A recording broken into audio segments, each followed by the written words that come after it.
Salut à tous et bienvenue sur UFC Analyse et Pronostic, j'espère que vous êtes en super forme.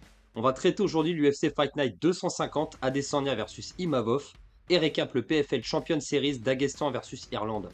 Si vous êtes nouveau, pensez à vous abonner s'il vous plaît les amis, voir la chaîne grandir me motive à continuer, laissez un pouce en l'air si le contenu vous plaît, et un commentaire pour me donner votre avis, vous lire et vous répondre est toujours un plaisir. Pour l'actualité chaque semaine, c'est toujours sur la super chaîne Moment MMA et aussi sur MMA francophone pour ne rien rater des pesées, les countdowns et les conférences de presse traduites en français. Pour le PFL, on retrouvait 5 combats sur la carte principale et les Dagestanais ont été intraitables. En premier combat catégorie Bantamweight, le talentueux Renat Kavalov a remporté la victoire par décision contre le Brésilien Clever Fernandez après avoir tout de même perdu le premier round, mais il a su faire parler sa lutte et gagner les 2 rounds suivants. Ensuite, catégorie Featherweight, le jeune Ibrahim Ibrahimov a dominé Kenny Mokonohana grâce à son grappling et en suivant son game plan qu'il a respecté à la lettre. Toujours catégorie Featherweight, Ahmed Magomedov a réussi à soumettre Nathan Kelly dans le deuxième round grâce à un étranglement arrière. Ensuite, en co-main event, le russe Vadim Nemkov s'est débarrassé de Tim Johnson en seulement 3 minutes, par étranglement arrière également, sans surprise. Et en main event, le combat pour la ceinture lightweight a vraiment été disputé entre Ousmane Nurmagomedov et Paul Hughes. Le champion a été bousculé, son cardio en a pris un coup, il a même perdu un point à cause d'un coup répété dans les parties, mais il a su travailler intelligemment avec ses kicks et sa lutte, sans faire spécialement de dégâts pour autant. Alors que Paul a montré une défense de takedown très solide, il lui a laminé les abdos, mais il n'en a pas fait assez pour remporter la victoire. A la fin, je voyais 2 rounds pour l'Irlandais contre 3 pour le Dagestanais. Donc on termine à 2 sur 5 cette semaine, raté malheureusement pour les challengers. J'avais pas beaucoup d'espoir pour Fernandez, mais c'était vraiment pour tenter sa cote à 8. Pareil pour Paul Hughes, je vous avais conseillé de tenter un simple sur sa cote ou de ne pas le jouer du tout. Malheureusement, c'est pas passé cette fois. Déception aussi pour Nathan Kelly, contrairement à Fernandez et Hughes, je pensais vraiment qu'il pourrait performer contre Magomedov. Ça n'a malheureusement pas été le cas. Donc résultat difficile cette semaine, mais les cotes des Dagestanais à 1,10 nous avaient pas vraiment laissé beaucoup d'options. L'UFC Fight Night 250 Adesanya versus Imavov se tiendra le 1er février dans l'après-midi vers 17h et on retrouve 6 combats à la carte principale. On retrouve mon premier combat catégorie lightweight, Fares Ziam contre Mike Davis. Ziam il est français, il a 27 ans, 16 victoires pour 4 défaites. Sur les 16 victoires, 6 finishes par KO technique, 4 soumissions et 6 décisions. Pour ces 4 défaites, il a perdu 3 fois par soumission et 1 fois par décision.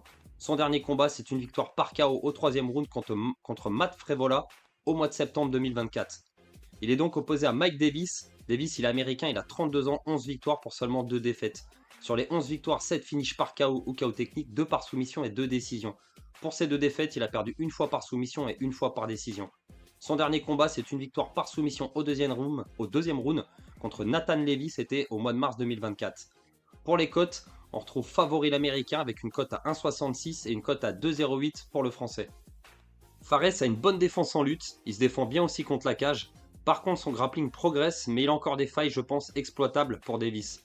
Lui, Davis, il est plutôt complet comme combattant, il a le bagage lutte universitaire, il a de bons contrôles au sol avec un bon grappling. Pour le striking, les deux se déplacent bien, Davis, il a la puissance pour lui, je pense, mais attention au cardio, il a déjà eu tendance à se surengager et à mal gérer son énergie.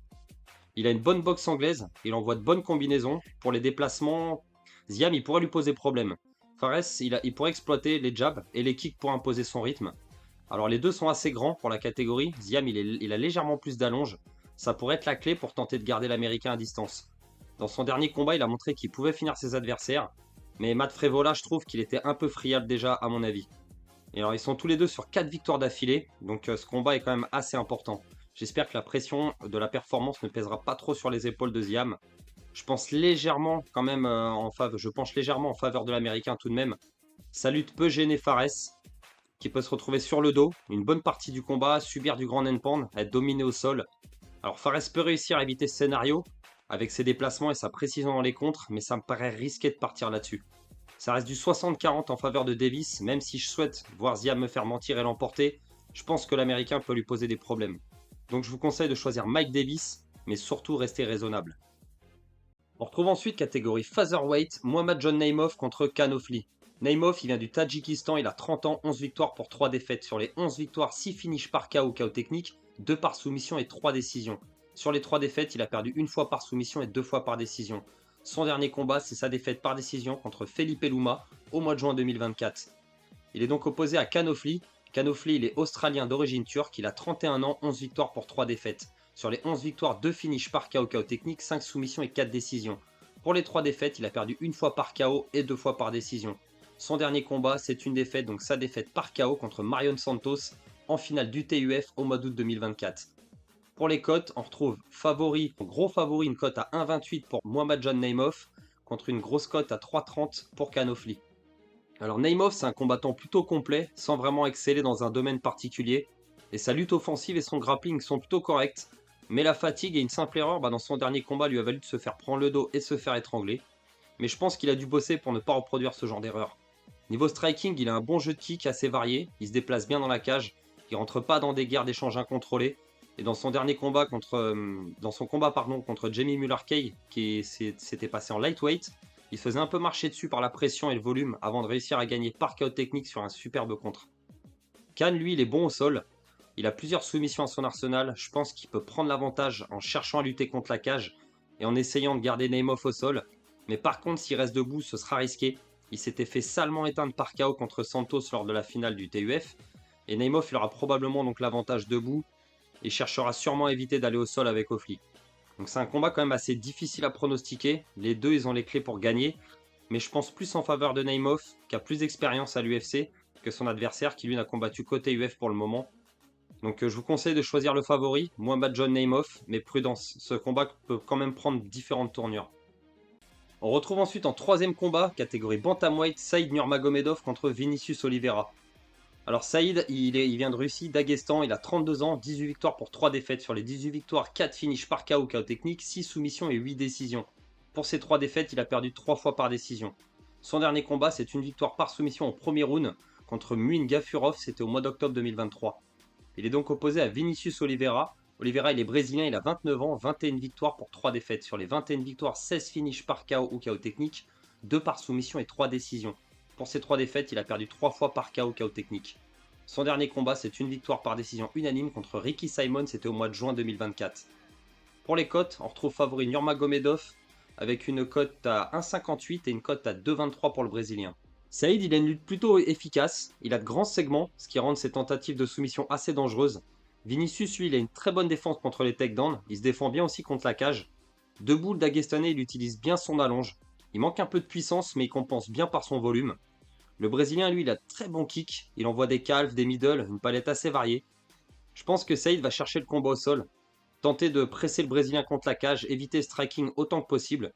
Oliveira, lui, devra imposer son jeu, mettre la pression en boxe, bien se déplacer, utiliser ses kicks, reproduire ce qu'avait fait Jonathan Martinez, le dernier à avoir battu Saïd en 2023, qui avait réussi à imposer à Nurmagomedov de rester debout. Il avait annulé totalement ses attaques en lutte. Saïd, depuis, il a soumis donc le solide Gafurov dans son dernier combat, il est en confiance. Mais Vinicius, il est sur 3 victoires depuis son arrivée à l'UFC. Lui aussi, il est en pleine confiance. Contre Bernardo Sopa, il avait montré une résistance impressionnante face aux attaques en lutte. Et il avait mis la pression dans le troisième round pour finir le combat par KO sur un superbe coup de genou sauté. Donc les deux, ils ont soif de victoire. Je pense que le combat il va être extrêmement disputé. Et je penche en faveur du Brésilien pour le rythme et la pression qu'il est capable d'imposer, tout en évitant les éventuelles phases au sol. Je le pense capable de remporter le combat par décision sur un Nurmagomedov un peu en manque de solution. Donc je vous conseille de choisir Vinicius Oliveira, mais comme toujours, restez raisonnable et prudent. On retrouve ensuite en quatrième combat catégorie heavyweight Sergey Pavlovich contre Jairzinho Rozenstruik. Pavlovich, il est russe, il a 32 ans, 18 victoires pour 3 défaites. Sur les 18 victoires, 15 finishes par KO technique et 3 décisions. Pour ces 3 défaites, il a perdu 2 fois par KO technique et 1 fois par décision. Son dernier combat, c'est une défaite par décision unanime contre Alexander Volkov au mois de juin 2024. Il est donc opposé à Jairzinho Rozenstruik. Rozenstruik, il vient du Suriname, il a 36 ans. 15 victoires pour 5 défaites. Sur les 15 victoires, 13 finishes par KO technique et 2 décisions. Pour ces 5 défaites, il a perdu 2 fois par KO, 1 fois par soumission et 2 fois par décision. Son dernier combat, c'est une victoire par split decision contre Tai Tuivasa au mois d'août 2024. Pour les cotes, on retrouve favori Sergey Pavlovich avec une cote à 1,27 et une cote à 3,45 pour Rozenstruik. Alors pour ce combat, ça va se passer uniquement debout, je pense. Les deux sont des strikers qui cherchent le KO. Sergey, il a une puissance hors norme dans les points. Il a une anglaise rapide et précise avec différentes combinaisons. Il met beaucoup de pression dès l'entame du combat. Jairzinho, lui, c'est un ancien kickboxer. Il a réussi sa transition dans le MMA en imposant son style, un peu à la Crocop, Adesanya, à Pereira et j'en passe. Il a un très bon coup d'œil avec des comptes très puissants. et aussi de très bons kicks. Il a moins de puissance que Pavlovich, mais il aura pour lui la vitesse et la précision. Il a déjà eu affaire à des gros frappeurs, comme Francis Ngannou, et ça s'était très mal passé pour lui. Sinon, à part Cyril Gane, qu'il a dominé dans son domaine, ses autres défaites, contre Almeida ou Curtis Blade, sont dues à son faible niveau en lutte et en grappling. Depuis, il est sur 2 victoires d'affilée, après avoir dominé Shamil Gaziev et Tai Tuivasa. Sergei, lui, il était sur une vraie lancée avant de croiser Thomas Spinal, et des doutes sont quand même apparus dans sa deuxième défaite contre Volkov, où il a semblé quand même impuissant face au déplacement de son compatriote. Il n'a pas su trouver ses distances et il s'est fait outrageusement dominer. Donc le doute sera du côté du Russe, qui se doit de revenir avec la victoire. Rosenstruck, lui, il est toujours très patient. Je pense qu'il va tenter de laisser passer l'orage et chercher à imposer son rythme quand il aura un Sergei plus fatigué, moins rapide et moins précis en face de lui. Ce qui faisait sa réussite jusque-là, Pavlovich, c'était les KO au premier round. Et ça me rappelle un peu un ancien champion intérim, Sean Carwin, qui était sur 12 victoires, 12 finishes au premier round. Et il a perdu contre Brock Lesnar dans le premier et deuxième round de sa carrière. Je pense que le run de victoire de Pavlovich, il n'est pas au final si impressionnant que ça quand on le décortique. Il avait battu des gros cogneurs comme Derek Lewis et Tai Tuivasa et Curtis Blade qui avait voulu striker au lieu de lutter. Mais le niveau de Jairzinho, il est supérieur à ces gars-là debout. Ce qui a toujours fonctionné jusqu'à aujourd'hui, ça a peut-être trouvé ses limites face au très haut niveau mondial du top 5 pour Pavlovich. Ce genre de combattants, ils sont impressionnants, mais assez unidimensionnels, ils deviennent rarement champions. Je pense que miser sur un KO au premier round du Russe, c'est assez risqué. Je penche plus en faveur de Rosenstruck. Je pense qu'il peut réussir à éviter le KO et à s'imposer par décision. Je vous conseille de choisir Jairzinho Rosenstruck pour tenter un simple sur sa cote à 3,45, mais ça reste des poids lourds, donc tout peut arriver, alors prudence les amis. On retrouve ensuite en co-main event catégorie middleweight Sharapoutin Magomedov contre Michael Page. Alors Magomedov, il vient de Russie, Daghestan, il a 30 ans, 15 victoires pour aucune défaite. Sur les 15 victoires, 12 finishes par KO technique et 3 décisions. Son dernier combat, c'est une victoire par KO contre Armen Petrosian, c'était au mois d'octobre 2024. Il est donc opposé à Michael Venom Page. Michael, il est anglais, il a 37 ans, 22 victoires pour 3 défaites. Sur les 22 victoires, 13 finishes par KO technique, 3 soumissions et 6 décisions. Pour ces 3 défaites, il a perdu une fois par KO et 2 fois par décision.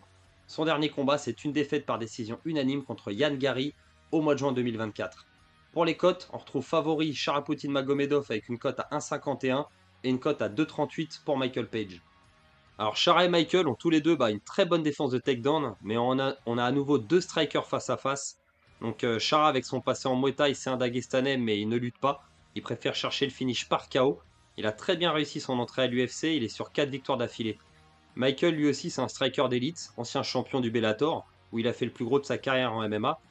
Il est issu du Kung Fu et il a aussi une carrière en kickboxing.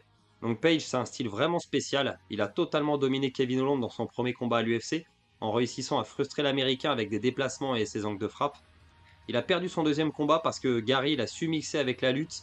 Il avait emporté sans prendre trop de risques d'échanger avec Venom.